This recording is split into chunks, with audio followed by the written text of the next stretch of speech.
Hey guys, what's going on? So today I went for a 30 to 40 minute drive to buy this, the Fast and the Furious Blu-ray collection. Now, ordinarily you might be thinking to yourself, so what? You collect movies, like of course you're gonna own that. But here's the thing. If you had told me, say, a week ago that I was going to end up actually going out and actively seeking this box set to add to my collection, I probably would have said to you, no, I wouldn't.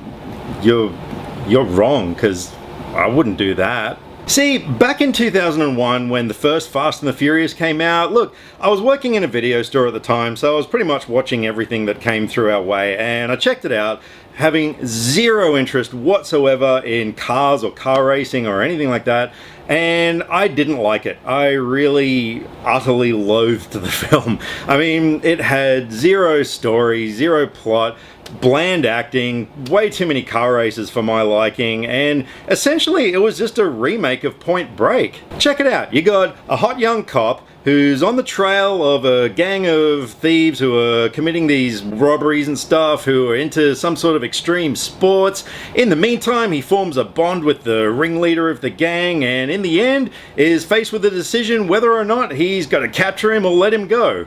Yeah, Point Break. So when the imaginatively titled Too Fast, Too Furious came out, look, I skipped it. I just had no interest in seeing it.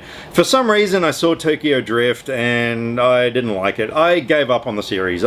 Since then, I had not seen a Fast and the Furious movie, and it was one of those things, though, that I did recognize that with each installment that came out in the theaters, I was listening to what people were saying, and people were saying these are really good action movies with great stunts, great action sequences, etc.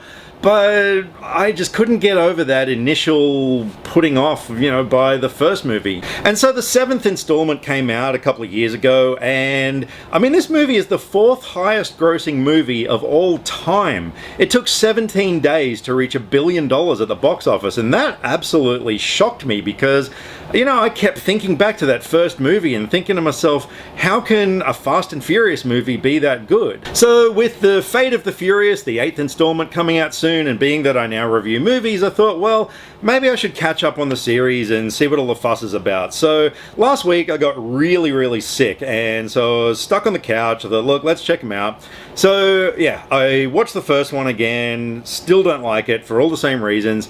I checked out Too Fast, Too Furious, and honestly, I thought that was actually worse than the first one. I skipped Tokyo Drift because that actually chronologically doesn't take place till after number 6.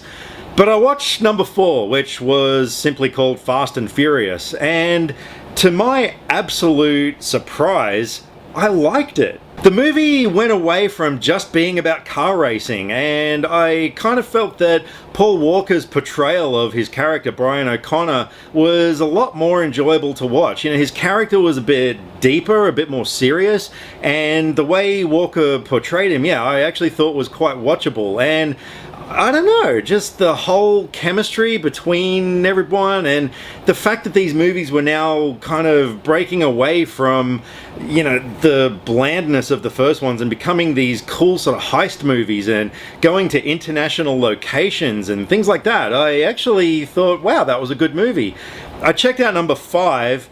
Holy that movie blew my mind, especially the end sequence where these two cars are dragging along a vault the size of a small room and just destroying everything in their wake.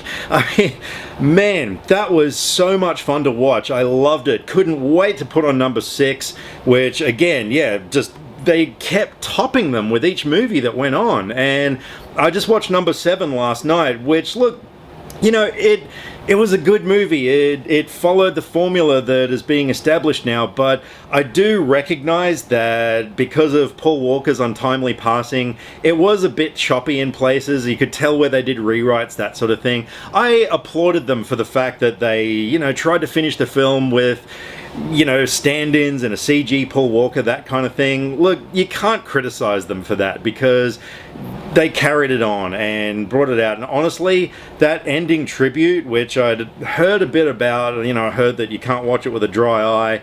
Man, that was one of the most beautiful things I've ever seen in a film. I You know, I don't really care that much about Paul Walker, but honestly, it was so heartfelt and deep, and I love the ending of that film. So where are these movies going right now? Well, like I said, you know, they're kind of, to me, like a cross between Ocean's 11 and Mission Impossible. I mean, there's a lot more heists and cool capers involved, and, you know, things where they're in a room planning how they're going to do this and that, and, you know, the ways that they actually do these heists and things, like, yeah, they're absolutely amazing. I really love all the locations. You know, you got Mexico, Rio de Janeiro, the Middle East. I mean, the scene in number 7 involving the Middle East was just fantastic. And not only that, the stunt work. People were right. The action sequences and stunt work in these movies are second to none. And I love the fact that they now mostly use a lot of practical effects and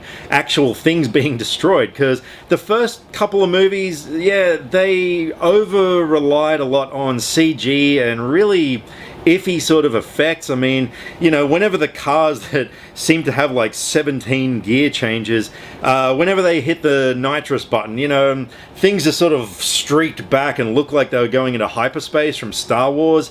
It just looked really cartoony, and I don't know, I couldn't buy into it. I like now the way they're edited and the way that they just show things in a lot more realistic sort of fashion, and yeah, I'm really digging it. I also really like that they just have this core group of characters now. You know, the first movies, yeah, they were good for introducing the characters and everything, but I kind of got the feeling like each movie was just going to be different people, but I like that it's a core group, and introducing Dwayne "The Rock" Johnson was a stroke of genius, because I love that guy. And holy crap, the fight scene between him and Vin Diesel in number 5, I want to say. You'll have to forgive me, I watched all these movies like over the course of a few days, so it's all a bit of a blur. But that fight scene was one of the most brutal, intense fight scenes I've ever seen in a movie. I mean, these two dudes going through walls and stuff, it was like a couple of Terminators going for it.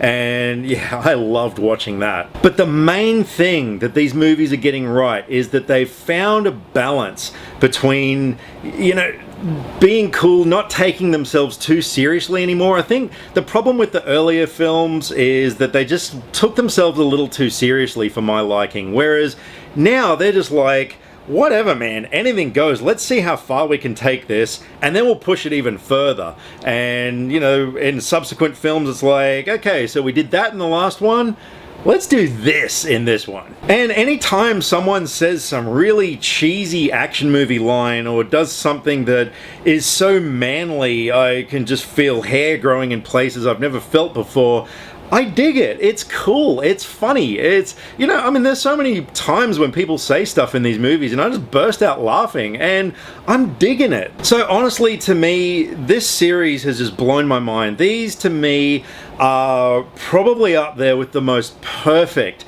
popcorn fun action movies that you can find nowadays, and I'm so glad I actually sat down and gave them a chance, because I couldn't wait to own the box set now, and I'm going to be re-watching them over and over again. I can't wait to get into the behind the scenes stuff and explore how they did a lot of the cool stunts and that sort of thing. And look, if you haven't watched these movies, because there are a couple of people I've spoken to who saw the first one, didn't really like it, give them a chance, because seriously, these are some of the best action movies that are being produced today. So naturally, this is all being put out there in a lead up to Fate of the Furious, which is coming out next month. I'm now really looking forward to seeing that movie, which, you know, my girlfriend throughout this whole thing has been saying, "Who are you and what have you done with my boyfriend?" because I'm still shocked that I'm liking these movies. But in the meantime, let me know what you guys think of the Fast and the Furious saga. Like, you know, are you like me? Were you sort of put off by the first ones and then grew to love them? Or did you just love them from the start? I know there's a lot of car enthusiasts who are really into them. And yeah, I'd love to know what you guys think of them. Are they, to you, the perfect popcorn action films? So drop me some comments either here or on Facebook. All the social media links are in the description below, because I like to talk about movies and I would love to talk about movies with you. See you next time. Click subscribe to stay up to date with all the latest movie reviews. Skynet will be taking over any day now, so what have you got to lose? Nyah.